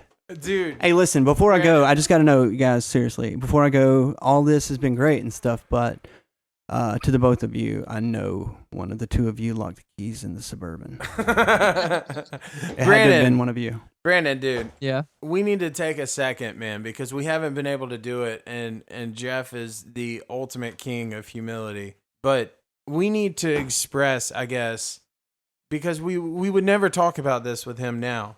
On the level that we know him and the level we hang out, or to any of the rest of the guys in the bands. It's just, hey, what's up, dude? Let's kick it. But we need to express or really emphasize to our listeners how influential Codeseven was as a band. And it's important to keep in mind that the music was very serious and, had a very serious message to it, much like we discussed with Gavin from Dredge and much like how you and I are. One of the very few moments that we have where we are really locked into something is when we're playing our music. And everything outside of that is just, anything goes. Well, Codeseven, I put Codeseven, I put 3 Codeseven songs. They were the first 3 songs on the very first hardcore mix CD that I ever made. It was a tape. I know, dude. I know. I actually have that tape that Brandon made. It was a tape, man, and it was a Maxell. I'm dead fucking serious right now, Maxell man. high bias Type 2. Dude, You what had do to put a remember- sticker. You put a sticker Do you remember over which songs the they tab to record over it. Oh God, dude, remembering titles is rough for me. Shucky Ducky's Chicken Shack was on that but I one. mean, yeah, because I started it off with the really heavy one. It was like goodbye. Yeah, You that know, song, The Warehouse Man. Steady State, dude. No, yeah, that song. alright, so Steady State was the first one. The second song was oh God damn it! What was the melody? Fluff Finger was the name of the next Dude, the line, it had the line, and it was where you guys were like, I've been known to lose things, I like to lose you. Leeches of Karma. Yes, dude, Leeches of Karma, man. I love it. Also, not the original title of that song. That line, Yeah. man. God damn. What was the original title of Leeches of Karma? We called it Bootsy because it reminded us of the bounce that Bootsy Collins has. Dun-dun-dun, baby. Dun-dun-dun, baby. I'm about to knock you into outer space. Reminds you of dun-dun-dun, baby. My girlfriend was moving to Winston-Salem to go to Wake Forest at the time. And that mix, dude, I would fucking rock that mix from Pulaski to Winston-Salem. Thank you It's for that, over now. man. I mean, that's very weird for me to sit here and think that two Weird of as my friends, fuck, yeah. yeah, two Dude. of my friends could have been inspired by that, but that is also at the same time.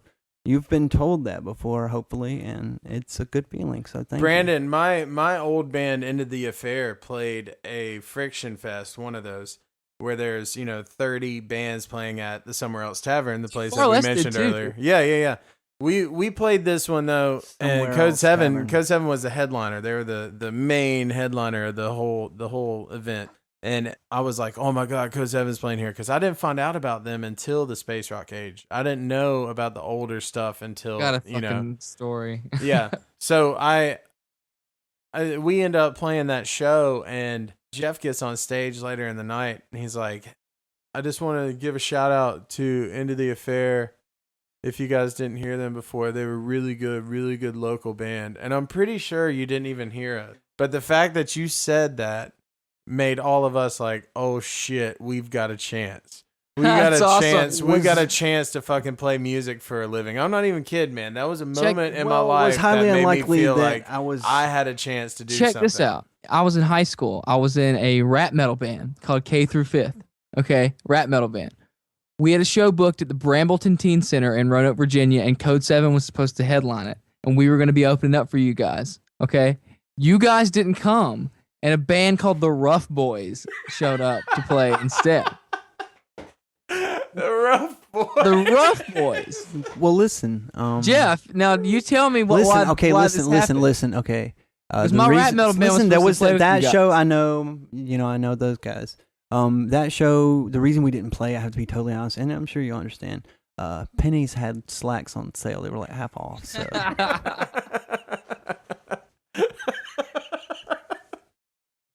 What? Pennies.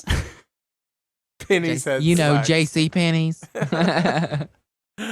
Oh God. No, I know. This so, portion of so, Stonehenge so is tell brought me to you about the by Rough Boys. How did they end Tidbits. up playing the show instead? And who are they? And what are they doing now? John Erickson, actually, the bassist John Erickson played bass in Codeseven for a little bit when our bassist couldn't go on tour.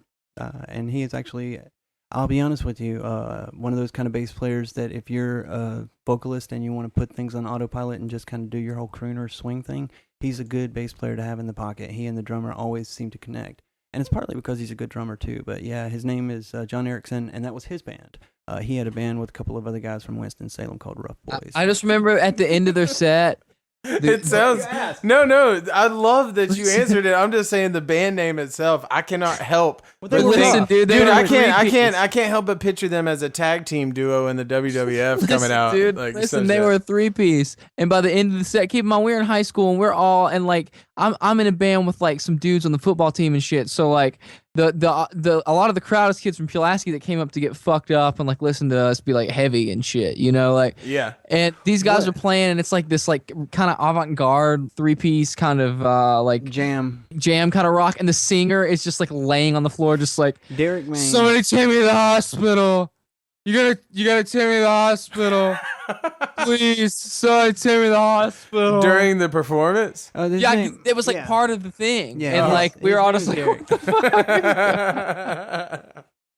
I think really honestly what was great about those guys is they were art for art's sake, I guess. Yeah, they were And, totally. And Derek, it was there's this whole thing about being sometimes when you're a hipster.